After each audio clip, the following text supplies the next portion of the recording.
Hallelujah. मैं हूँ आदित्य और आज हम सीखने जा रहे हैं कि मेरे साथ ही ऐसा क्यों होता है। मेरे ही जीवन में परेशानियाँ क्यों आती है। एक परेशानी ठीक होती है, हल होता है, और दूसरी परेशानी या दूसरी कोई ऐसी बात जो मुझे पसंद नहीं हो मेरे साथ होती है। हालेलुया। तो आइए हम इसे सीखते हैं। वचन में जाने से पहले मैं प्रार्थना करता हूँ यीशु मसीह के नाम में। पिता, आज का वचन हमारे जीवन में काम करे जैसे आपने मुझसे बातचीत की। खुदावंद ने बहुत तेरे लोगों से जिनके जीवन में आज ये हालात है प्रभु, आज उनके जीवन में वचन काम करे पिता, और हर एक उस जनता की यूट्यूब इस वचन को लेकर के जाए जिन्हें इसकी ज़रूरत है। मेरे स्वामी ये बहुत तेरे को बचाने का कारण बने। मैं धन्यवाद हूँ आपने मेरी सुन लिए यीशु मसीह के समझना। आमीन। हालेलुया। आज मैं आपको बताना चाह रहा हूँ, बहुत बार ऐसा होता है कि जब हम प्रभु में बढ़ते रहते हैं, प्रार्थना करते हैं, वचन पढ़ते हैं, पवित्रता में रहते हैं, फिर भी हमारी सिचुएशन नहीं सुधरती है।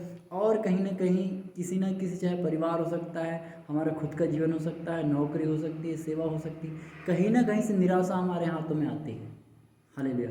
तो हम बहुत बार, मैं भी, हम सवाल करते प्रभु से मेरे ही साथ ऐसा क्यों होता है। जब मैं अपने बुरे दिनों में था, नौकरी में नहीं था, तब मैं चलते फिरते प्रभु से सवाल करता था कि मेरे ही साथ ऐसा क्यों होता है। मैं उन लोगों को देखता था जिनका आत्मिक जीवन, जिनका प्रार्थना जीवन मुझे लगता था कि शायद मुझसे ज़्यादा प्रार्थना करता हूँ, ज़्यादा पवित्रता में रहता हूँ, क्योंकि कुछ लोग जिनके साथ हम रहते हैं उनका जीवन हम जान जाते हैं, परंतु वो ब्लेस्ड थे, उनके जीवन में गवाहियाँ थी और वो कहीं ना कहीं सेटल थे। तो मुझे लगता था प्रभु मेरे ही साथ क्यों ऐसा है। तो पवित्र आत्मा ने उससे मुझे टीच किया, बताया कि तेरी लाइफ अलग है, जो वो कर रहे हैं वो उतने के लिए बने, इसलिए उनको आशीष है।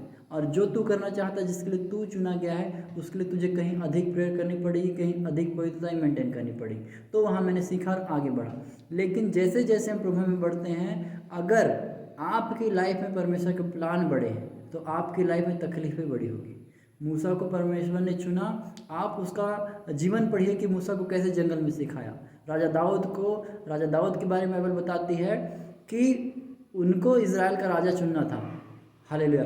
जो भेड़ बकरी को चराया करता था उसको राजा बनाना था, उसको जंगल में परमेश्वर ने सिखाया। गोलियात को मारने से पहले उसने जंगल में शेर का, भालू का शिकार किया था। हालेलुया। तो हमको पता होना चाहिए कि पहले से दाऊद के अंदर एक दिलेरी थी कि अपने बड़े जानवरों को मारने की, इसलिए उसने गोलियात से नहीं घबराया और वो यहोवा के नाम से गोलियात के पास गया था। हालेलुया। तो कहीं ना कहीं परमेश्वर ने हमें सिखलाई दी होती है, कहीं बुरे दिनों से। जब हम बुरे दिनों में होते हैं तभी हम सीखते हैं कि जब हम सेवा में हैं या फिर किसी भी काम में, जिस काम के लिए परमेश्वर ने हमें चुना है, जब उसमें हम आते हैं तो हम खड़े रह सकें, क्योंकि हम सीखते हैं अपने बुरे हालातों से।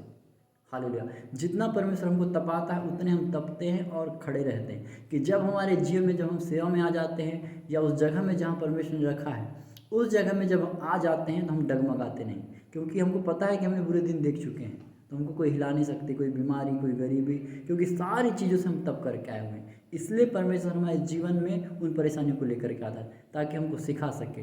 आप अगर सोने को देखें तो सोने को आग की भट्टी में तपाया जाता है, उसके बाद उसे आकार दिया जाता है और उसे मार्केट में उसकी वैल्यू आती है। अगर सोना बोले मैं नहीं तपूंगा, मैं नहीं पिघलूंगा, तो ऐसा नहीं होगा। पहले किसी भी चीज़ को तोड़ा जाता है। अगर मिट्टी जिससे घड़ा बनाया जाता है, पहले उसको तोड़ा जाता है, रौंदा जाता है, उसके बाद उसे आकार दिया जाता है। हालेलुया। अब हम चुने गए हैं बड़े काम करने के लिए, इसलिए हमारी लाइफ में चुनौतियाँ बड़ी हैं, तो हमारी प्रार्थना भी बड़ी होनी चाहिए, तब हमारे जीवन में शांति होगी। मैं आपको एक उदाहरण देता हूँ। जैसे सेवा में बहुत सारे लोग हैं, लेकिन आज आप देखिए जिसने ज़्यादा मेहनत की, जो ज़्यादा परमेश्वर जिसको रगड़ा है, तपाया है, वो आज एक बड़ी जगह में, दैट मीन्स सेटल है सेवा में अपनी। हालेलुया। तो हमको सीखना है इन लोगों से। जैसे एक क्लास में बहुत सारे बच्चे होते हैं, लेकिन आप उससे पूछिए जो क्लास में टॉप करता है, तो उसने कैसी मेहनत की, और एक उस लड़के से पूछिए जिसने बिलो बेंच मार्क लिखा है, जो सिर्फ पास हुआ है, उसने कितनी मेहनत की है। तो आज मसीह में ऐसा ही है। कुछ लोग हैं जो बड़े आराम से चल रहे हैं, लेकिन कुछ लोग हैं जो अच्छा जीवन बिता रहे फिर भी परेशानी आ रही है। तो ऐसे लोगों को आज घबराना नहीं है। आज आपसे ये शिक्षा, ये वचन, पवित्र आत्मा, क्योंकि जब आज मैं काम कर रहा था प्रभु ने मुझे सिखाया कि ये चीज़ें जब मेरे जीवन में ऐसी तो बहुत तरह के जीवन में होगी। मैं काम करते क्या सोच, प्रभु मेरे ही साथ ऐसा क्यों होता है। जब मैं सेटल होने चाह रहा हूँ, कुछ ना कुछ परेशान कर रहा है। तो प्रभु ने सिखाया कि जो बड़े अभिषेक के लिए चुना गया है, जो बड़ी सेवा के लिए चुना गया है, उसकी लाइफ में चुनौती आएगी, उसको कोई नहीं हटा सकता। आप यीशु मसीह के बारे में देख लीजिए। यीशु मसीह स्वयं परमेश्वर थे, लेकिन 40 दिन रात को उपवास किया था, उसके बाद भी शैतान ने उनकी परीक्षाएँ की थी। यीशु मसीह को मारा गया, सताया गया, गाड़ा गया, उनके पे थूका गया। तो एक परीक्षाएँ थी, उन परीक्षाओं में भी शांत रह पाए और आखिरी में क्रूस में जीत करके दिखा दिया। हालेलुया। तो हमें यीशु मसीह से भी सीखना है। उन्होंने भी सहा है, क्योंकि वो बड़े काम करने के लिए चुने गए थे। अगर वो सहते नहीं, गतसमनी में प्रार्थना नहीं करते, तो क्रूस में उस दर्द को नहीं सह पाते, उस जीत को नहीं ले पाते। हालेलुया।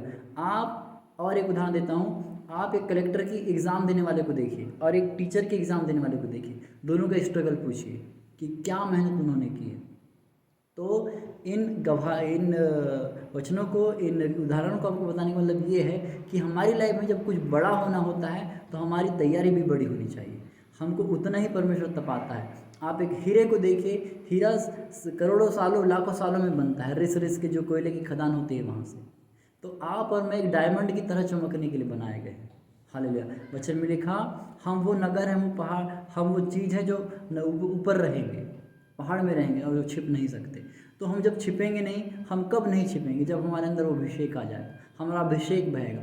यीशु मसीह लोगों को चंगा करते थे, बोलते थे तुम बताना मत, फिर भी वो जाकर के गाँव में बताते थे। हालेलुया। तो आज जिसके भी जीवन में परेशानियां हैं, दुख है, तकलीफ है, बार बार प्रार्थना कर फिर भी हो रही है, तो आप परमेश्वर की योजना को समझिए कि मेरे जीवन में क्या योजना है परमेश्वर की। आप पढ़ाई करने वाले कुछ एग्जाम्पल को लीजिए, जैसे मैंने आपके कलेक्टर का बताया कि उसकी तैयारी बड़ी होती है, तब वो जिले में राज करता है। तो आज जो हम आत्मा बचाने वाले हैं, एक अभिषेक को लेकर के चल रहे हैं, जो योजना हमारी परमेश्वर ने रखी है, वो बिना प्रार्थना, बिना वचन के, बिना हमको तपाए परमेश्वर हमको कभी नहीं दे सकता। आप मूसा को देख लीजिए, दाऊद को देख लीजिए, दानियल को देख लीजिए, जितने भी मैन ऑफ गॉड रहे हैं, जितने भविष्यवक्ता रहे हैं, आप देखिए उनके जीवन को पढ़िए, आपको समझ आएगा कि मेरे साथ कुछ भी नया नहीं हो रहा है। हालेलुया। तो इस वचन के द्वारा, इस मैसेज के द्वारा आप एक ही चीज़ सिखानी था जो मैंने सीखी, कि अगर हमारे लाइफ में सब कुछ प्रार्थना करने के बाद, एक अच्छी भविष्यवाणी होने के बाद चीज़ें बिगड़ रही है, तो डोंट वरी। हमें सिर्फ प्रार्थना करनी, वचन पढ़ना है, पवित्रता में रहना है और परमेश्वर के साथ लिपटे रहना है, उसके वचनों पर चलना है। हमारी मंजिल, हमारा अभिषेक बहुत निकट है। जो परमेश्वर ने हमारी जगह रखी है वो जल्दी हमको मिल जाएगी। आमीन। मेरे पिता, मैं प्रार्थना करता हूँ यीशु मसीह के नाम से, आज मेरे जैसे जो भी मेरे भाई बहन जो सेवा में हैं, जो कहीं ना कहीं पिता आपके अभिषेक के नीचे, परंतु हालात बिगड़ते नजर आ रहे हैं, लेकिन आज पिता आपका वचन, आपकी शिक्षाएं, आपके उदाहरण के जीवन में काम करें और हम प्रभु आपकी ओर ध्यान दे सके।